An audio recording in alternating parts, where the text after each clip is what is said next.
हश्र के दिन की सवाल हर शख्स अपने अपने ईमान और अमाल के मुताबिक महसूस करेगा। कुफ्फार और मुशरिकीन के लिए तो हश्र का आधा दिन ही 500 साल के बराबर होगा, जबकि ये मुद्दत मोमिन के लिए बड़ी मामूली सी होगी, जैसे सूरज ढलने से लेकर सूरज गुरूब होने तक। लेकिन काफिरों को हश्र में मौत की गशी जैसी तकलीफ का सामना करना होगा, जबकि अहले ईमान को जुकाम जैसी तकलीफ पहुंचेगी। और उस दिन सबसे पहले जिसे जन्नत का लिबास पहनाया जाएगा वह हजरत इब्राहिम अलैहिस्सलाम होंगे, और उनके लिए एक कुर्सी लाकर अर्श इलाही के दाएं जानिब रख दी जाएगी। कहा जाता है कि जब हजरत इब्राहिम अलैहिस्सलाम को आग में डाला गया था तो उनके कपड़े उतार लिए गए थे, इसीलिए कयामत के रोज सबसे पहले उन्हें कपड़े पहनाए जाएंगे। फिर ताजदार कायनात इमामुल अंबिया हजरत मोहम्मद मुस्तफ़ा सल्लल्लाहु अलैहि वसल्लम के लिए जन्नत से लिबास लाया जाएगा और पहना दिया जाएगा, लेकिन यह जन्नती लिबास किसी और दूसरे आदमी को नहीं पहनाया जाएगा। फिर हुजूर नबी अकरम सल्लल्लाहु अलैहि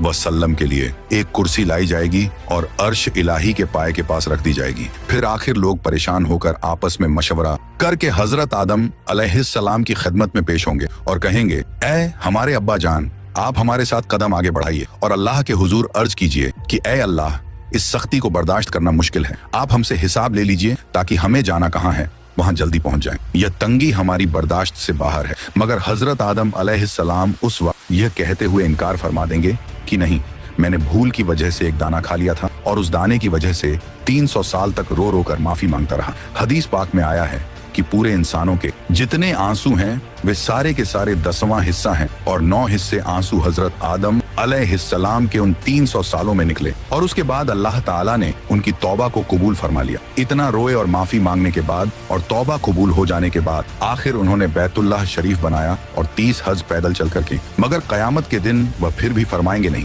मुझे अल्लाह रब्बुल इज्जत के सामने जाने में शर्मिंदगी महसूस हो रही है। गौर कीजिए कि हजरत आदम अलैहिस्सलाम की तौबा की कबूलियत का भी फैसला आ चुका है, लेकिन बंदा अपने की पर पछताता है। जब कयामत के दिन हमारे जद्दे अमजद का ये हाल होगा तो हम लोग जब अपने गुनाहों को लेकर जाएंगे और बगैर तौबा के मर जाएंगे तो हमारे लिए कयामत के दिन अल्लाह रब्बुल इज्जत के सामने खड़ा होना कितना मुश्किल होगा। उसके बाद हजरत आदम अलैहिस्सलाम तमाम इंसानों को कहेंगे कि आप लोग हजरत नूह अलैहिस्सलाम के पास चले जाएं। लिहाजा सारी मखलूक हजरत नूह अलैहिस्सलाम की तलाश में लग जाएगी। जब नूह अलैहिस्सलाम मिलेंगे तो मखलूक अर्ज करेगी, ए आदम सानी, आप हमारे लिए अल्लाह की हुजूर में सिफारिश कर दीजिए और हमें अल्लाह के सामने पेश कर दीजिए। हजरत नूह अलैहिस्सलाम उनको फरमाएंगे कि नहीं, मैंने अपने बेटे के लिए दुआ कर दी थी और अल्लाह ताला ने फरमाया था, ए नूह, ऐसी दुआ न कीजिए कि कहीं आपको नबुवत के मर्तबे से उतार न दिया जाए। इसलिए मुझे तो उस फरमान से डर लगता है कि मैं वह दुआ ही क्यों कर बैठा था। मैंने अल्लाह ताला के हुजूर फौरन माफी मांगी थी,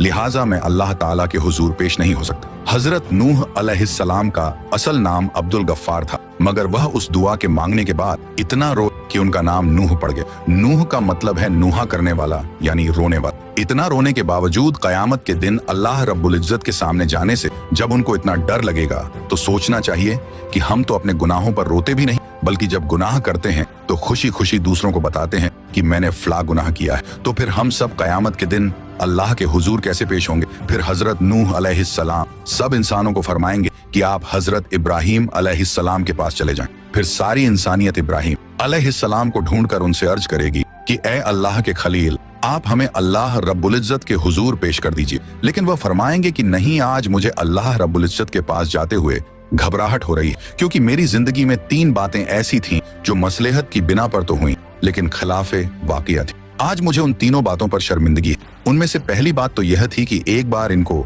इनकी कौम कहीं ले जाना चाहती थी, मगर इन्होंने कह दिया था कि मैं बीमार हूँ। वाकई उन मृगों के साथ जाने में तो रूहानी बीमारी ही थी, इसलिए उन्होंने उनको उड़ पेश कर दिया था। अल्लाह ताला ने कुरान पाक में फरमाया था कि उन्होंने फरमाया कि मैं बीमार हूँ। उन्होंने यहाँ बीमारी का उज तो किया लेकिन हकीकत के खिलाफ था, इसलिए फरमाएंगे कि मुझे अल्लाह रब्बुल इज्जत के सामने हाजिर होने से शर्म महसूस हो रही है। दूसरी बात यह कि एक बार वह अपनी बीवी हजरत सारा रज़ियल्लाहु अन्हा को लेकर मिस्र के करीब से गुजरे और उस वक्त का बादशाह एक जालिम इंसान, उसने अपने सिपाही को कहा हुआ था कि तुम जहां कहीं भी किसी खूबसूरत औरत को देखो तो उसे पकड़कर मेरे पास ले आओ, और इस तरह वह उसकी बेइज्जती करता था। अल्लाह ताला ने बीबी सारा रज़ियल्लाहु अन्हा को हुस्न व जमाल का सांचा बनाया था, लिहाजा सिपाहियों ने जब उनको देखा तो उन्हें भी पकड़ कर ले गए। उसका दस्तूर यह था कि अगर उस औरत के साथ उसका शौहर होता तो वह उसे कत्ल करवा देता, और अगर भाई या बाप होता तो फिर वह उनको कत्ल नहीं करवाता, अलबत्ता बुराई का काम करता था। जब हजरत इब्राहिम अलैहिस्सलाम पहुंचे तो उनसे भी उसने पूछा कि तुम कौन हो और इस औरत के क्या लगते हो।